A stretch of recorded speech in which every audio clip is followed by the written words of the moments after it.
السلام علیکم ورحمۃ اللہ وبرکاتہ۔ بسم اللہ الرحمن الرحیم۔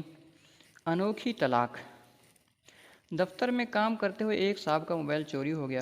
دن بھر کی مصروفیت کے بعد تھکے ہارے صاحب بہادر نے جیسے ہی گھر کی دہلیز پر قدم رکھا تو اگلا منظر دیکھ کر چونکے بنا نہ رہ سکے۔ گھر میں ساس اور سسر اپنی بیٹی کا سامان پیک کیے ہوئے ان کے منتظر تھے۔ بیگم اور ساس کی آنکھیں رو رو کر سرخ ہو چکی تھی، جبکہ ان کے داخل ہونے پر سسر کے ماتھے پر نفرت کی لکیریں بھی عیاں ہونے لگی تھی۔ کہا، کہاں لے کر جا رہے ہو میری بیوی کو؟ خیریت تو ہے؟ انہوں نے کچھ نہ سمجھنے والے انداز میں دریافت کیا تو سسر نے آگے بڑھ کر ان کی بیوی کا موبائل ان کے سامنے کر دیا۔ میں تمہیں 3 طلاق دیتا ہوں۔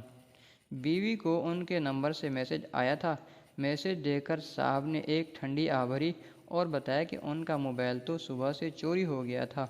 انہوں نے اپنی جیبیں الٹ کر سب کو یقین دلایا تو ان کی بیگم اپنی ماں سے لپٹ کر رونے لگی اور سسر صاحب نے اپنی ٹانگیں بیٹھے بیٹھے دراز کر لیں۔ لیکن چور نے میری بیوی کو طلاق کا میسج کیوں کیا؟ الجھن کے مارے انہوں نے اپنا نمبر ڈائل کیا تو چور نے فوراً اٹھایا۔ صاحب چھوٹتے ہی پھٹ پڑے، کمینے انسان! فون چرایا تو سو چرایا، میری بیوی کو طلاق دینے کا حق تمہیں کس نے دیا ہے؟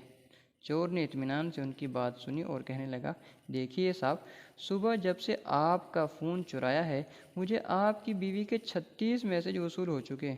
کہاں ہو؟ کیا کر رہے ہو؟ کب آؤ گے؟ آتے ہوئے یہ لے آنا اور وہاں یہ بھی جلدی آنا۔ دیکھو فلاں چیز ختم ہو گئی ہے۔ میں پاگل ہو گیا تھا، تب میں نے طلاق بھیج دی اور میری جان چھوٹی۔